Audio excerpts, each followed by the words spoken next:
اعوذ باللہ من الشیطان الرجیم بسم اللہ الرحمن الرحیم رب اشرح لی صدری ویسر لی امری واحلل عقدۃ من لسانی یفقہوا قولی رب یسر ولا تعسر وتمم بالخیر اللہم لا سہل الا ما جعلته سہلا وانت تجعل الحزن اذا شئت سہلا اللہم انفعنی بما علمتنی وعلمنی ما ینفعنی وزدنی علما آمین یا رب العالمین۔ آج ہم انشاءاللہ اللہ تعالیٰ کی فضل و کرم سے سورہ آل عمران کی آیت نمبر 153 آیت نمبر 153 سے انورڈ دیکھیں گے۔ اللہ تعالیٰ سے دعا ہے کہ ہم جو سمجھنے کی، جو سننے کی، جو ہم جاننے کی کوشش کر رہے ہیں، اللہ تعالیٰ ہمیں اسے کامیاب کرے اس میں، اور اس کو اللہ تعالیٰ ہمارے لیے ہدایت بھی بنائے اور دنیا اور آخرت کے لیے اس میں ہماری بہتری بھی کرے انشاءاللہ۔ تو جیسا کہ ہم نے کل بھی دیکھا، سورہ آل عمران کی آیت نمبر 152 تک 152 تک پیچھے آنے والی کافی ساری آیات جو ہے وہ غزوہ احد کی کمنٹری یا اس کی تفصیلات جو ہیں وہی ہمیں مل رہی ہیں، اور یہی سلسلہ جو ہے وہ اگلی آیات میں چلتا ہے۔ قابل ذکر بات یہ ہے کہ غزوہ احد میں اللہ تعالیٰ نے اتنی زیادہ تفصیل اس بارے میں قرآن مجید میں ذکر کی، اور حقیقت بھی یہ ہے جیسے جیسے ہم دیکھ رہے ہیں، سن رہے ہیں، پڑھ رہے ہیں ان کو، کہ اس میں بہت سارے سبق جو ہیں اس میں پنہاں ہے۔ یہ ایک بہت بڑا واقعہ جو مسلمان امت کے کہہ لیں کہ شروع کے دور میں آیا جہاد میں، اور اس کے علاوہ اس میں مسلمانوں کی جو خوبیاں تھیں وہ بھی اللہ تعالیٰ نے بیان کی، لیکن ان کی جو خامیاں تھیں، جو کچھ کوتاہیاں ہوئی، جو کچھ کمزوریاں تھیں، یا جن معاملات میں اس امت کو اور زیادہ مضبوط ہونے کی ضرورت تھی، وہ ساری کی ساری باتیں، وہ سارے جو مطلب امپورٹنٹ پہلو تھے، اہم پہلو، وہ اللہ تعالیٰ نے یہاں پر بہت وضاحت کے ساتھ ذکر کیے، تاکہ آگے آنے والے جو حالات ہیں یا آگے آنے والی جو آزمائشیں ہیں مسلمان امت کے لیے، ان کے لیے وہ تیار ہو سکے۔ تو اسی ضمن میں جو پچھلا موضوع چلتا آ رہا ہے، اسی موضوع کو مد نظر رکھتے ہوئے، اسی موضوع کے بیک گراؤنڈ میں ہم آگے بڑھتے ہیں انشاءاللہ۔ اعوذ باللہ من الشیطان الرجیم۔ اذ تصعدون، اور جب تم چڑھے جا رہے تھے، ولا تلوون، اور تم سب پلٹ کر دیکھتے تھے، نہیں دیکھتے تھے، ولا اور نہیں تم پلٹ کر دیکھتے تھے، علی احد، کسی کو بھی، کسی اور کو یا کسی کو بھی، والرسول، اور رسول صلی اللہ علیہ وسلم، یدعوکم، بلا رہے تھے تمہیں، فی اخراکم، تمہارے پیچھے سے، فاصابکم، تو اس نے پہنچایا تمہیں، غم بغم، غم کے اوپر غم، لکی لا تحزنوا، تاکہ تم نہ غم کرو، علی ما فاتکم، اس پر جو تم سے چھن گئی، ولا ما اصابکم، اور اس پر جو، اور اس مصیبت پر بھی جو تمہیں نہیں پہنچی، واللہ خبیر بما تعملون، اور اللہ جو ہے وہ بہت خبردار ہے ان چیزوں سے جو تم عمل کر رہے ہو۔ اب جیسا کہ کل بھی پچھلی آیت جہاں تک ہم نے کل مطلب ختم کی تھی، وہاں تک کہ جب مشرکین نے حملہ کیا اور مسلمانوں کی جو فتح تھی وہ شکست کی طرف مڑی، تو وہ اتنا شدید حملہ تھا مشرکین کا، اور اتنا اچانک اور اتنا غیر متوقع کہ جتنا مسلمان لشکر تھا وہ سب تتر بتر ہو گیا. وہ سب ایک دوسرے کی ان کی کمیونیکیشن، ایک دوسرے کا ان کے ساتھ رابطہ وہ پورا منقطع ہو گیا. سب کو اپنی اپنی مطلب کسی کو کچھ نہیں سوجھ رہی تو کیا ہوگا. ایک بغدر جب مچ گئی تو ان میں سے بہت سارے صحابہ وہ واپس نبی کریم صلی اللہ علیہ وسلم نے جب اشارہ دیا تو وہ واپس پہاڑ کی طرف غزوہ احد کا جو پہاڑ ہے اس کی طرف چڑھے.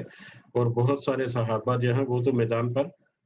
مطلب میدان ہی چھوڑ کر بھاگ گئے. یعنی مسلمان لشکر جو ہے وہ اس قدر مطلب بکھر گیا اور اس قدر اس میں بغدر مچ گئی کہ وہ ان میں سے کچھ جو ہے وہ بہت پہاڑ جو ہے اس کے اوپر چڑھ گئے اور بہت سارے جو ہیں وہ میدان جنگ ہی چھوڑ کر بھاگ گئے. اس میں بہت سارے ایسے اصحاب کا بھی نام ہے، بڑے اصحاب بھی اس میں ہیں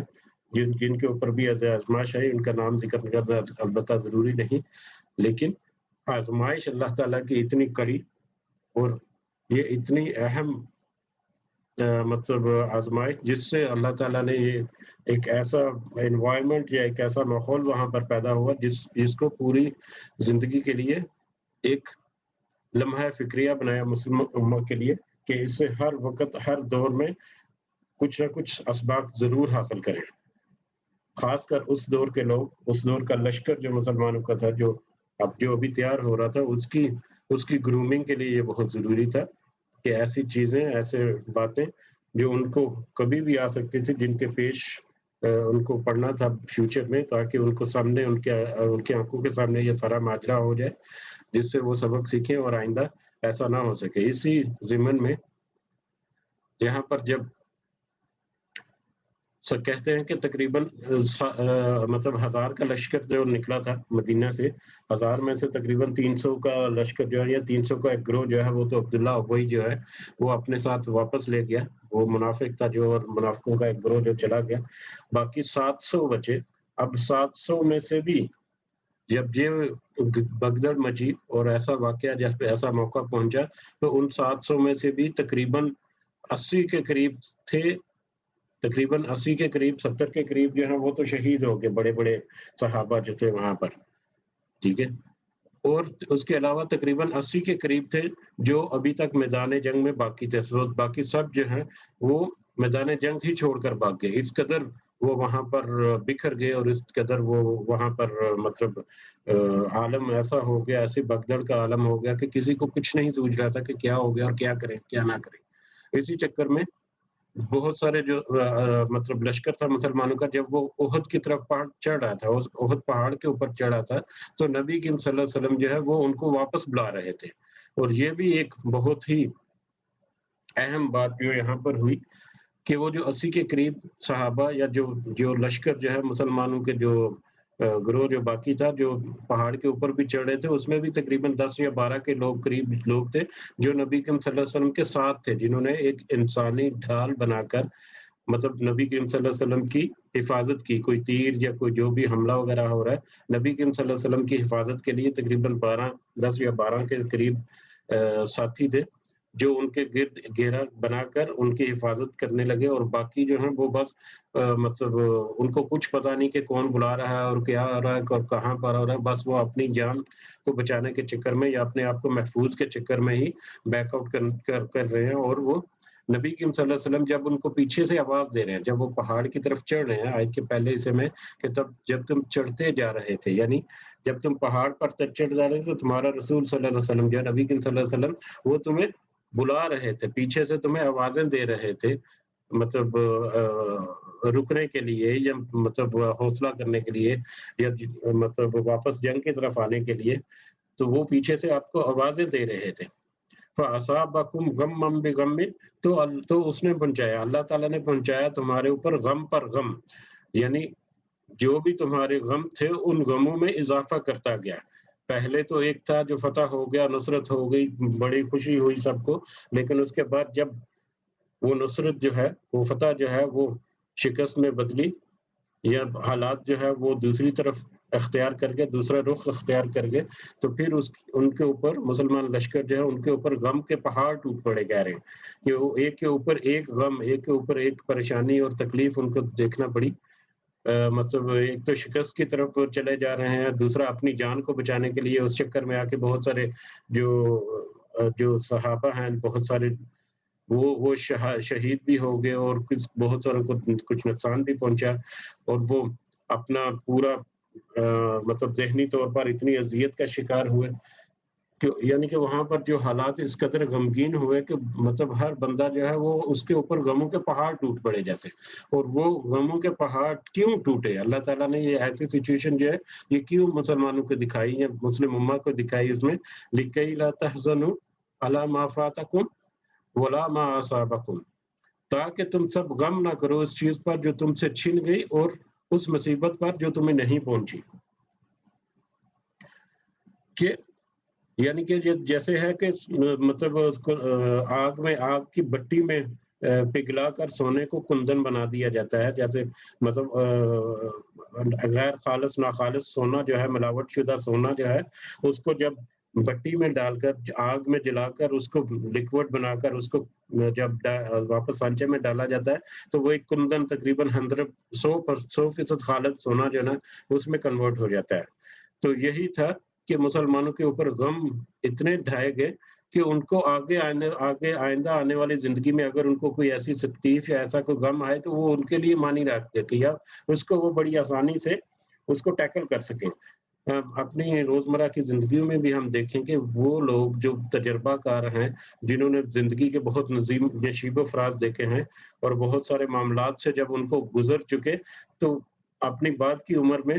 وہ دوسروں کے لیے بھی ایک نمونہ ہوتے ہیں، اور جب ان کے اوپر کوئی ایسی آزمائش یا ایسی کوئی باتیں آتی ہیں ان کے سامنے تو وہ اس کو بڑے حوصلے کے ساتھ ان کو برداشت کرتے ہیں، کیونکہ ان سے پہلے بہت دفعہ ایسے حالات یا ایسی معاملات جو ان کی زندگی میں ہو چکے اور ان کو اس کا تجربہ بھی ہے کہ ایسے حالات میں مطلب کیسے اپنے آپ کو سنبھالنا ہے یا کیسے ان سچویشنز کو ٹیکل کرنا ہے. تو مسلمانوں کے اوپر یہ غم جو آئے وہ بھی اللہ تعالیٰ کہہ رہے ہیں کہ اس لیے تاکہ آئندہ آنے والی زندگی میں تم یہ غم جو ہے آئندہ آنے والی زندگی میں تمہارے اوپر وہ غم زیادہ بھاری نہ ہو. جو تمہیں مصیبت آ چکی یا تو تمہیں مصیبت آنے والی ہے اس مصیبت یا اس سچویشن میں تم زیادہ مضبوطی کے ساتھ اس کا مقابلہ کر سکو. واللہ خبیر بما تعملون، اور اللہ تعالیٰ تو خوب جانتا ہے، خوب خبردار ہے وہ ان ساری چیزوں سے، ان سارے اعمال سے جو تم کر رہے تو، سارے کام جو تم کر رہے ہو اللہ تعالیٰ اس سے خوب اچھی طرح سے جانتا ہے، واقف ہے. ثم انزل، پھر اس نے نازل فرمائی علیکم تم پر، من بعد الغم، اس کے بعد کہ تم غم میں تھے، اس کے غم کے بعد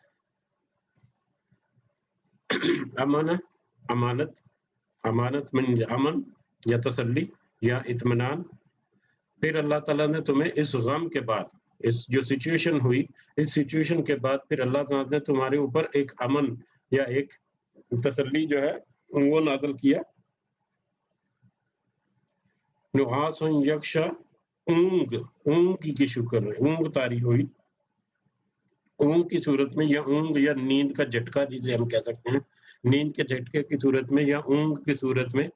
ایک امن کی کیفیت جو ہے وہ تمہارے اوپر طاری کر دی ہے، تمہارے اوپر نازل کی. طائفۃ منکم،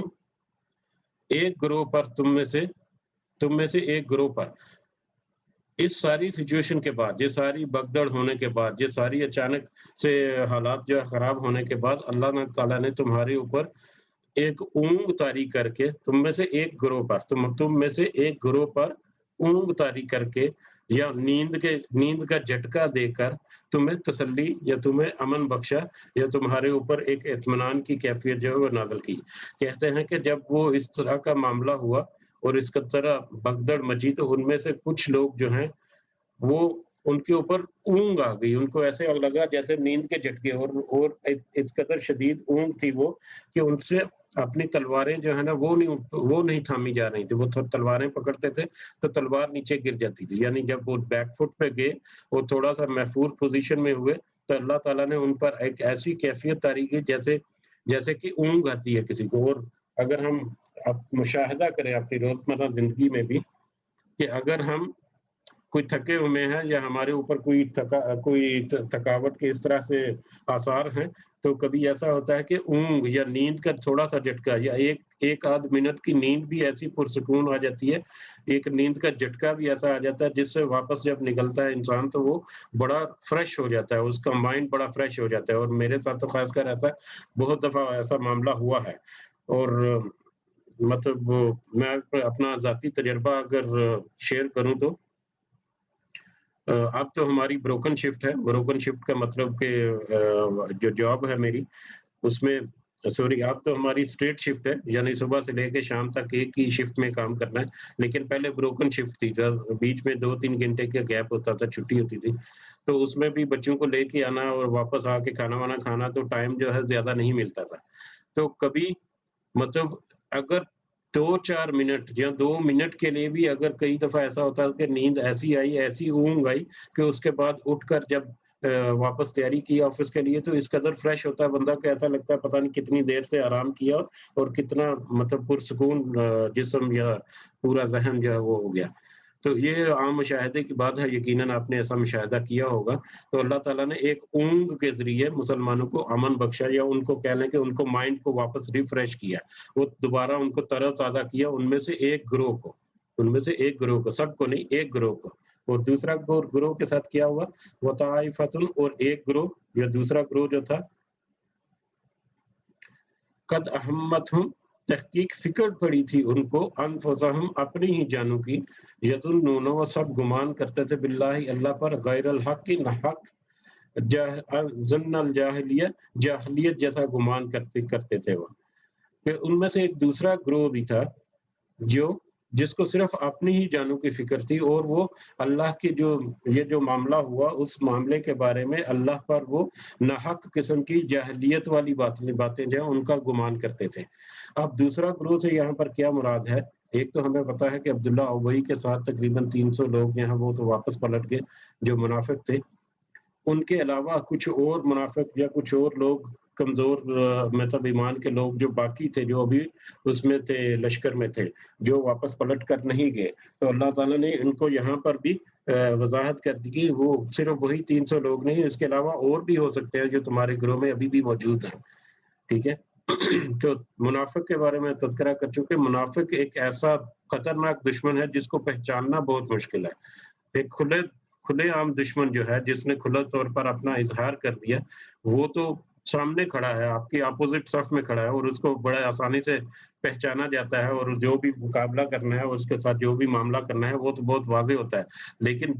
منافق ایک ایسا دشمن ہے جو بالکل آپ کے قدم کے ساتھ قدم ملا کر، آپ کے کندھے کے ساتھ کندھا ملا کر کھڑا ہوتا ہے، اور آپ کو اس کی پہچان کرنا بڑی مشکل ہوتی ہے۔ تو اللہ تعالیٰ نے یہاں پر جہاں پر دوسرے دشمنوں کی بہت ساری نشانیاں بتائیں، وہاں پر منافقوں کے بارے میں بہت سارے بتایا، اور منافقوں کے بارے میں ایسی ویسی باتیں بتائیں جس سے مسلمان جو ہے وہ پہچان سکے کہ یہ حقیقت میں یہ منافق ہے۔ شاید ذکر ہوا تھا کہ عبداللہ ابئی جو ہے وہ اس قدر بڑا منافق تھا اور اس قدر گلا ملا تھا مسلمانوں میں، اور اس قدر وہ آگے بڑھ چڑھ کر حصہ لیتا تھا، مطلب یہ مینجمنٹ کے کاموں میں اور دوسرے معاملات میں مسلمانوں کے، کہ وہ کہتے ہیں کہ صحابہ کہتے ہیں کہ جب وہ غزوہ احد کے میدان سے واپس پلٹا تو اس سے پہلے تک ہمیں پتہ ہی نہیں تھا، ہمیں اندازہ ہی نہیں تھا کہ یہ منافق ہے۔ یعنی اگر وہ رستے سے نہ پلٹتا، اپنے گروپ کو لے کر غزوہ احد کے مطلب رستے سے واپس نہ پلٹتا، تو ہمیں پتہ ہی نہ چل سکتا کہ یہ منافق ہے۔ اس قدر وہ منافق جو ہے وہ گلے ملے تھے۔ تو اسی طرح اللہ تعالیٰ کہہ رہے ہیں کہ صرف وہ جو چلے گی وہی نہیں، اس کے علاوہ ایک اور بھی گروہ ہے تم پر، جن کو صرف اپنی ہی جانوں کی فکر تھی، جو منافقت کر رہے تھے، جو تمہارے ساتھ کھڑے تھے، یا جو انتہائی کمزور تھے، اور وہ مطلب اپنی کمزوری کی وجہ سے، اپنی منافقت کی وجہ سے، وہ صرف اپنی ہی جانوں کی ان کو فکر تھی، اور اس طرح کے حالات میں وہ اللہ کے اوپر ناحق گمان کرتے تھے۔ یعنی جنگ کے شروع میں جیسا کہ ذکر ہوا کہ اللہ تعالیٰ کی جو مدد ہے اس کا وعدہ کیا، اور نبی کریم صلی اللہ علیہ وسلم نے بھی بشارت دی کہ اللہ تعالیٰ جو ہے وہ تو مدد کرے گا 3000 فرشتوں کے لیے، اور اللہ نے کہا کہ میں 5000 کے ذریعے بھی کر سکتا ہوں، لیکن اگر تم صبر کرو، وہ یہاں پر اللہ تعالیٰ نے کہا تھا ٹھیک ہے، تو یہاں پر یہ انہوں نے بس بدگمانیاں کی کہ اللہ تعالیٰ تو کہہ رہا تھا کہ مدد ہوگی ساری، تو مدد کہاں کی؟ اور اس طرح کا جو ذہن رکھنے والا گروہ تھا، اس کے اوپر وہ سچویشن طاری نہیں ہوئی، وہ سکون کی سچویشن یا وہ جو اونگ طاری ہونے والی سچویشن ہے۔ یقولون، وہ سب کہہ رہے تھے، وہ کون؟ یہ جو منافق یا یہ جو گروہ ہے یہ کہہ رہے تھے، وہ سب کہہ رہے تھے حل لنا من الامر، کیا ہمارا معاملہ اس میں کچھ اور ہے؟ من شیء، کچھ اور، کیا ہمارا بھی کچھ اختیار ہے اس میں کہ نہیں؟ کیونکہ ان میں وہ بہت سارے لوگ ایسے بھی تھے جو پہلے مطلب مشورہ دے رہے تھے کہ ہم مدینے کے اندر ہی رہ کر ان کا مشرکوں کا مقابلہ کریں گے، دشمن کا، لیکن کیونکہ وہ باہر نکل آئے اور احد کے میدان میں آ کر یہ مقابلہ ہوا، تو ان کی بات تو اس وقت جو ہے وہ کثرت رائے کی وجہ سے ان کی بات نہیں مانی گئی، اس وجہ سے کہ نہیں کہ نبی کریم صلی اللہ علیہ وسلم نے نعوذ باللہ اپنی ہی منمانی کی، نہیں بلکہ کنسنسس ہوا اور کثرت رائے سے فیصلہ ہوا کہ ہم باہر نکل کر مقابلہ کریں گے، تو اور کثرت رائے کی وجہ سے کچھ جو لوگ ہیں ان کے رائے جو ہے وہ ان کو فوقیت نہیں ملی، یا ان کی رائے جو ہے یقیناً وہ اپوزٹ تھی، تو ان کے دل میں ملال تھا، یا ان کے دل میں کچھ کہہ لو کہ تھی، کوئی ناراضگی کہہ لیں تھی کہ ہم نے تو مشورہ دیا تھا کہ مدینے کے اندر ہی رہ کر مقابلہ کرے تھے، لیکن انہوں نے اپنی مرضی سے مدینے کے باہر لے آئے۔ تو یہ ہے کہ ان میں سے وہ لوگ کہہ رہے تھے کہ ہمارا بھی اختیار ہے کہ نہیں اس میں، ہم نے جو مشورہ دیا تھا اس کے مطابق بھی کوئی عمل ہونا چاہیے تھا کہ نہیں۔ کل، آپ کہہ دیجئے ان سے، نبی کریم صلی اللہ علیہ وسلم سے کہا گیا آپ کہہ دیجئے ان الامر کلہ للہ، بے شک تمام کا تمام اختیار، تمام کا تمام امر صرف اللہ کے ہیں، تمام کا تمام اختیار، تمام کے تمام عمل جو ہے وہ صرف اللہ ہی کے ہیں۔ یخفون، وہ چھپاتے ہیں۔ اب یہ گروہ جو ہے اس کے بارے میں یہاں پر وضاحت کی جا رہی ہے، اللہ تعالیٰ وہ وضاحت واضح کر رہے ہیں کہ وہ چھپاتے ہیں، یخفون، وہ چھپاتے ہیں، فی انفسہم، اپنے دلوں میں، وہ گروہ جو ہے وہ اپنے دلوں میں چھپاتے ہیں، ما لا یبدون، وہ جو ظاہر نہیں کرتے، لکا، آپ پر بہت ساری چیزیں ایسے ہیں جو ظاہر نہیں کرتے بلکہ وہ اپنے دلوں میں چھپا کر رکھتے ہیں، یعنی اپنی منافقت جو ہے اس کو انہوں نے اپنے دلوں میں چھپا کر رکھا ہے۔ یقولون، وہ سب کہتے ہیں، ان کانا، اگر ہوتا لنا، ہمارے لیے، ہمارا بھی کوئی اختیار ہوتا، اگر ہمارا بھی کوئی اختیار ہوتا، من الامر شیئن، کسی بھی چیز کے معاملے میں، یا جنگ احد کے جو مینجمنٹ تھی یا اس کے ایڈمنسٹریشن تھی یا اس کے جو معاملات کو دیکھنے میں ہمارا بھی کچھ اختیار ہوتا، ما قتلنا ہا ہونا، تو ہم نہ مارے جاتے یہاں پر، کہ ہم مدینے میں رہ کر کے مقابلہ کرتے تو سچویشن ڈفرینٹ ہوتی ہے، ہم یہاں پر آ کے جو ہمارے ساتھ جو حالات ہوئے اور جو ہمیں قتل کیا جا رہا ہے، ہمیں جو مار پڑ رہی ہے، تو ہم یہاں پر آ کر نہ مارے جاتے۔ کل، کہہ دیجئے، آپ ان سے کہہ دیجئے، لو کنتم، اگر تم ہوتے، فی بیوتکم، اپنے گھروں میں بھی، اگر تم اپنے گھروں میں بھی ہوتے، لبرز الذین، تو ضرور نکل آتے وہ لوگ، کتب علیہم، کہ لکھا جا چکا تھا ان پر، قتل ہونا، الی مضاجعہم، اپنی قتل گاہوں کی طرف، کہ یعنی اگر ان سے کہہ دیجئے کہ اگر وہ اپنے گھروں میں بھی ہوتے تو اللہ تعالیٰ نے جہاں پر ان کے موت کی جگہ لکھی ہوئی ہے وہاں پر تو وہ پہنچ ہی جاتے کسی نہ کسی طرح سے، جیسے کہ پہلے ایک آیت گزری تھی جس میں اللہ تعالیٰ نے کہا کہ موت جو ہے، یہ نہیں کہ موت جو ہے وہ صرف اللہ ہی کے ہاتھ میں، کسی کے خواہش کرنے سے اس کو موت نہیں مل جائے گی، بلکہ اللہ نے جو موت کا وقت مقرر کر رکھا اسی مقرر وقت پر ہی موت آنی ہے۔ اسی طرح سے موت کے وقت کے ساتھ ساتھ اس کی جگہ بھی مقرر ہے، کس جگہ پر موت آتی ہے، اور موت کا وقت آتے ہی وہ جگہ پر انسان جو ہے وہ آٹومیٹیکلی پہنچ جاتا ہے۔ اس کے بارے میں بھی بہت ساری مثالیں دی جا سکتی ہیں، لیکن میرا خیال ہے کہ وقت ہمیں اجازت نہیں دیتا، اور ہمیں یہ بڑے عام معنی الفاظ میں پتہ ہے کہ موت کا وقت بھی مقرر ہے اور موت کی جگہ بھی مقرر ہے، اور انسان کی موت جس جگہ پر آنی ہے انسان اس طرف کھنچا چلا جاتا ہے موت کے وقت، جبکہ اس کو کچھ پتہ بھی نہیں ہوتا ہے۔ تو یہی اللہ تعالیٰ یہاں پر کہہ رہے ہیں کہ ان سے کہہ دیجئے کہ تم اگر اپنے گھروں میں بھی دبکے ہوئے بیٹھے رہتے، پھر بھی جب ضرور نکل آتے اس جگہ پر جہاں پر تمہاری قتل کا مقام ہے، یعنی جہاں پر تمہارے قتل ہونا یا جہاں پر تمہاری موت جو ہے وہ مقرر ہے جس جگہ پر، اس جگہ پر تم تو پہنچ ہی جاتے کسی نہ کسی طرح سے۔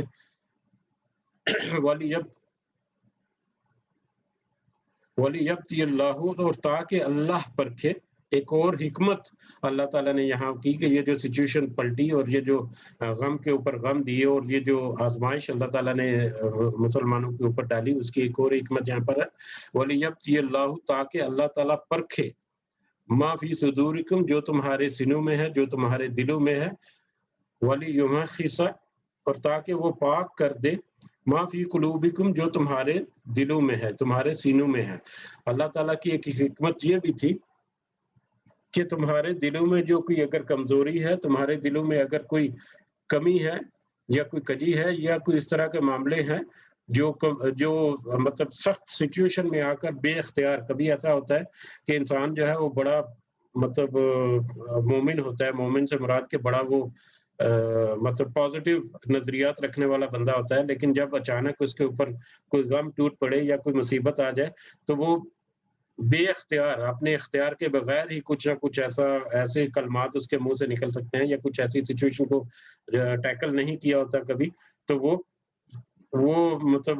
غیر ارادی طور پر کوئی کام ایسے کر جاتا ہے یا کوئی باتیں ایسی کر جاتی ہے جو اس کی شخصیت کے خلاف ہوتی ہیں، یا وہ مطلب دین کے بارے میں یا اللہ کے بارے میں یا اس کے اپنے ایمان جو ہے اس سے وہ اختلاف کرنے والی ہوتی ہیں۔ تو اللہ تعالیٰ کہہ رہے ہیں کہ اس کی ایک حکمت یہ بھی تھی، یہ جو آزمائشیں آئی تمہارے اوپر، اس کی ایک حکمت یہ بھی تھی کہ جو تمہارے سینوں میں کوئی کمی ہے، جو کمزوری ہے یا کوئی ایسی بات ہے، تو اللہ تعالیٰ اس کو پاک صاف کر دے تمہارے دلوں میں، تمہارے دلوں کی باتوں کو پاک صاف کر دے، تمہارے دلوں کو نکھار دے، تمہاری شخصیت میں جو تمہارے جو مطلب ارادے ہیں، تمہارے جو دلی نیتیں ہیں، ان کو مزید جلا بخشے، ان کو مزید مطلب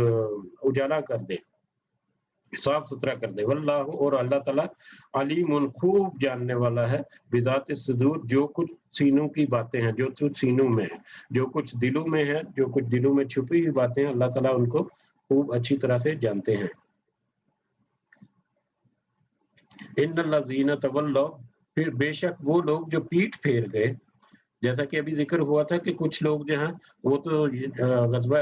یعنی پہاڑ جو احد پہاڑ ہے، جبل احد جو ہے، اس کے اوپر وہ چڑھ گئے، لیکن بہت سارے جو ہیں وہ میدان جنگ چھوڑ کر ہی بھاگ گئے، میدان جنگ چھوڑ کر ہی واپس پلٹ گئے، اور ان کی تعداد بہت کثیر تھی، بہت کثیر، کہ تقریباً 700 میں سے آپ کہہ لیں کہ 70 جو ہیں وہ تو شہید ہو گئے وہاں پر، اور اس کے علاوہ 70 کے علاوہ تقریباً 80 لوگ تھے جو وہاں پر باقی بچے، 80 لوگ، 80 اور 70 150 لوگ جو ہیں وہاں پر ہیں، باقی سب جو ہیں 700 میں سے تقریباً 500 550 جو افراد تھے وہاں سے، وہ کہہ لیں کہ وہ وہاں سے میدان جنگ ہی چھوڑ کر بھاگ گئے، بالکل ہی وہاں سے بیک آؤٹ کر گئے، انہوں نے پیچھے مڑ کر دیکھا ہی نہیں کہ کیا ہو رہا ہے، وہ بس انہوں نے اپنی مطلب عافیت اسی میں جانی کہ اپنے آپ کو محفوظ کرو۔ تو یہ ان کے لیے ان کا ذکر ہے یہاں پر، ان الذین، بے شک وہ لوگ، تولوا، جو پیٹ پھیر گئے، منکم، تم میں سے، جو میدان جنگ چھوڑ کر بھاگ گئے تم میں سے، یوم التقى الجمعان، اس دن جس دن دو فوجیں آپس میں ٹکرائیں، جس دن آپس میں ٹکرائیں دو فوجیں، یوم التقى الجمعان، جس دن آپس میں ٹکرائی دو فوجیں، یعنی احد کے میدان میں جب آپس میں دو فوجیں ٹکرائیں اس دن وہ پیٹ پھیر کر بھاگ گئے، انما استزلهم، بے شک بلا شبہ پھسلانا چاہا ان کو، شیطان نے، وہ شیطان نے ان کو پھسلا دیا، جیسا کہ ابھی ذکر ہوا کہ کبھی انسان جو ہے وہ بڑا اچھی نیت رکھنے والا اور اچھے عقیدے رکھنے والا بھی ہوتا ہے، لیکن اچانک سے کوئی ایسی سچویشن اس کے اوپر آ جائے جس کو اس نے کبھی فیس نہیں کیا، یا جو اس کی طبیعت پہ بھاری ہوتی ہے، اور اچانک سے ایسی سچویشن، تو وہ غیر ارادی طور پر کچھ ایسے عمل کر لیتا ہے جو کہ اس کی شخصیت یا اس کے جو اعمال ہیں اس کے منافی ہوتے ہیں۔ تو اسی طرح سے یہ بھی اس کی فردر کہہ لیں کہ ایکسپلینیشن ہے کہ بلا شبہ شیطان نے ان کو بہلا دیا، ان کو پھسلا دیا، ان کو شیطان نے مطلب ایک غلط رستے کی طرف ڈال دیا، اور وہ غیر ارادی طور پر اس طرف چلے گئے، بلا شبہ پھسلانا چاہا ان کو شیطان نے، ببعض، اس وجہ سے جو ماں کا سبو کہ انہوں نے کچھ لغزشیں کی، انہوں نے کچھ مطلب کمزوری دکھائی، انہوں نے کچھ مطلب اپنا دل چھوڑ دیا کہہ لیں، یا کچھ کمزوری دکھائی انہوں نے، یا کچھ وہ اپنے حواس کھو بیٹھے، اپنے آپ پر قابو نہ رکھ سکے. ایسی کچھ وجوہات کی وجہ سے شیطان نے ان کے اوپر غلبہ پا لیا اور ان کو بہکا دیا اور ان کو پھسلا دیا.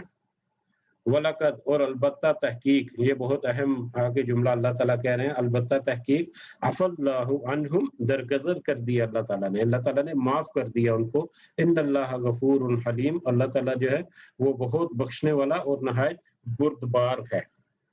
یہ ساری سچویشن جیسا کہ پہلے ذکر ہوا کہ یہ آئندہ آنے والی جو اس سے بڑی بڑی آزمائشیں ہیں ان کے لیے ایک ٹریننگ کا حصہ تھا، اور اللہ تعالیٰ نے اسی لیے یہ بہت تفصیل کے ساتھ قرآن مجید میں جہاں پر ذکر بھی کیا. تو اللہ تعالیٰ یہاں پر کہہ رہے ہیں کہ ان کے جو معاملات تھے، ان کے پاس جو ہوا وہ یقیناً مطلب ان کی اپنی نیتیں ایسی نہیں تھی،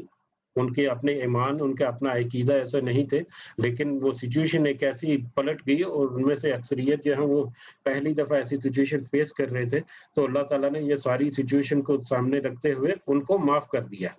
اللہ تعالیٰ نے ان کو درگزر کر دیا. ان اللہ غفور حلیم، بے شک اللہ تعالیٰ بخشنے والا ہے اور بردبار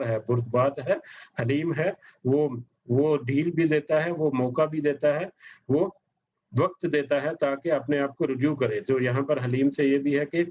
آئندہ آنے والی ان سے جو سمجھیں گے، ان سے جو ہدایت لیں گے، ان سے جو کمزوریاں ہیں ان کے اوپر قابو پانے کی کوشش کریں گے آئندہ اللہ تعالیٰ، تو اللہ تعالیٰ نے ان کو ایک موقع بھی دیا. اللہ تعالیٰ تو بخشنے والا بھی ہے اور اس طرح کے موقع دینے والا بھی ہے تاکہ آئندہ آنے والے وقتوں میں ان چیزوں سے بچا جا سکے اور ان سے اجتناب کیا جا سکے اور اپنی اصلاح بھی کی جا سکے. یا ایھا الذین آمنو، اے وہ لوگ جو ایمان لائے ہو، لا تکونو، مت ہو جانا، کالذین، ان لوگوں کی طرح، کفروا، جنہوں نے کفر کیا. اے ایمان والو ان لوگوں کی طرح نہ ہو جانا جنہوں نے کفر کیا. وقالوا، اور انہوں نے کہا، لاخوانہم، اپنے بھائیوں کے بارے میں، ان کافروں نے یا انہوں نے انکار کرنے والوں نے اپنے بھائیوں کے بارے میں کہا، اذا ضربوا، جب وہ سفر کریں، فی الارض، زمین میں، او کانو، یا وہ سب ہوں، غزن، جنگ میں، لو کانو عندنا ما ماتوا، تو اگر یہ ہوتے ہمارے پاس تو نہ مرتے وہ، اگر وہ ہوتے ہمارے پاس تو نہ مرتے. وما قتلوا، اور نہ ہی قتل کیے جاتے، لیجعل اللہ، تاکہ اللہ تعالیٰ بنا دے، ذالک، اسے، حسرت، فی قلوبہم، ان کے دلوں میں. اب یہ آیت کا یہ حصہ جو ہے، اس میں اللہ تعالیٰ نے کہا ہے کہ ان لوگوں کی طرح نہ ہو جانا جنہوں نے اپنے دوسرے بھائیوں سے، یعنی کہ جو پیچھے رہ گئے یا بہت سارے انکار کرنے والے ایسے تھے جنہوں نے ان سے کہا جو سفر کریں یا میدان جنگ میں جائیں. ان سے یہ کہا، یعنی غزوہ احد میں جو نکلے ہوئے لوگ، ان کے بارے میں انہوں نے کہا کہ اگر وہ ہمارے پاس ہی ٹھہرے رہتے، یعنی اگر وہ مدینے میں ہی ٹھہرے رہتے، اگر وہ اپنے مطلب شہر کے اندر ہی مقابلہ کرتے ان کا، تو وہ سب مارے نہ جاتے، تو نہ بھی وہ مرتے، ما ماتو، نہ ہی وہ مرتے، وما قتلوا، اور نہ ہی وہ سب قتل کیے جاتے، نہ ہی سب وہ مارے جاتے، نہ ہی وہ ان کو موت آتی وہاں پر، اور نہ ہی وہ وہاں پر قتل کیے جاتے. ان لوگوں کی طرح نہ ہو جانا جنہوں نے یہ کہا کہ اگر وہ یہاں پر رک رہ جاتے، اگر وہ سفر نہ کرتے اور اگر وہ جنگ پر نہ جاتے اور یہیں پہ رکے رہتے، تو نہ ہی وہ قتل کیے جاتے اور نہ ہی ان کو وہاں پر موت آتی. لیجعل اللہ، یہ تو اس لیے ہے، ذالک حسرۃ فی قلوبہم، ان کے دلوں میں حسرت ہے، ان کے دلوں میں تے حسرت باقی ہے. واللہ، اور اللہ جو ہے، یحیی، زندگی دیتا ہے، وہ یمیت، اور موت دیتا ہے. واللہ بما تعملون بصیر، اور اللہ تعالیٰ اس چیز کے ساتھ جو تم عمل کرتے ہو، تعملون، جو تم عمل کرتے ہو، اللہ تعالیٰ اس کو خوب اچھی طرح سے دیکھ رہا ہے. یعنی کچھ لوگ ایسے بھی وہاں پر تھے جو بعد میں بدگمانی کرتے تھے کہ یہ اگر یہ اسٹریٹجی کے جو ہے، یہ اسٹریٹجی ہی ٹھیک نہیں تھی، یہ راہ عمل جو ہے یہی ٹھیک نہیں تھا، اگر وہ وہیں پر رک کر مقابلہ کرتے تو شاید ان کے اوپر یہ حالات نہیں آتے. تو ان کے دل میں کچھ حسرتیں تھیں، تو اللہ تعالیٰ نے یہاں پر کہہ دیا کہ ان کی حسرتیں جو ہیں وہ اپنی حسرتیں تم پر ظاہر کرتے ہیں کہ تم اگر جنگ میں نہ جاتے اور سفر نہ کرتے تو نہ ہی تم مارے جاتے اور نہ ہی تم قتل کیے جاتے. تو یقیناً اللہ تعالیٰ جو ہے زندگی دیتا ہے اور موت دیتا ہے. زندگی اور موت تو صرف اور صرف اللہ ہی کے ہاتھ میں، جس کا ذکر ایک دو دفعہ پہلے بھی گزر چکا ابھی، کہ کسی کی تمنا کرنے سے اس کو زندگی یا موت نہیں مل جاتی، اور اسی طرح سے موت کی جو جگہ ہے وہ بھی مقرر ہے. تو اللہ تعالیٰ کے ہاتھ میں ہے زندگی بھی اور موت بھی، اور اللہ تعالیٰ تو سب کچھ دیکھ رہا ہے جو تم کرتے ہو. ہر ایک کا عمل جو ہے، چاہے وہ اس نے چھپ کر عمل کیا، چاہے اس نے ظاہر کر کے عمل کیا، چاہے اچھی نیت سے عمل کیا یا بری نیت سے عمل کیا، ہر ظاہری اور باطنی عمل جو انسان کا ہے، نیت کرنا بھی ایک عمل ہے. عمل کا مطلب یہ نہیں کہ ظاہری طور پر مطلب چل کے جائے یا کوئی ظاہری طور پر کوئی ایکٹیویٹی پرفارم کی جائے. نیت کرنا بھی ایک عمل ہے. تو ایسی ظاہری اور باطنی ہر طرح کے عمل جو ہیں اللہ تعالیٰ ان کو خوب اچھی طرح سے جانتا بھی ہے، اور اللہ تعالیٰ ان کو خوب اچھی طرح سے دیکھ بھی رہا ہے.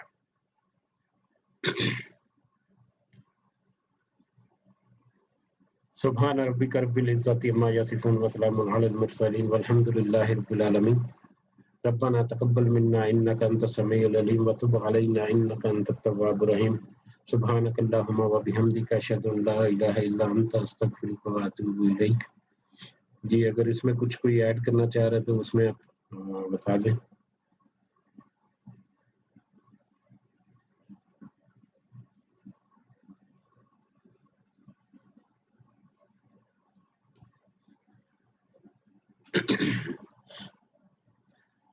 جی جزاکم اللہ خیراً. اجازت چاہتے ہیں، انشاءاللہ کل آئیں گے اگلی آیات کے ساتھ.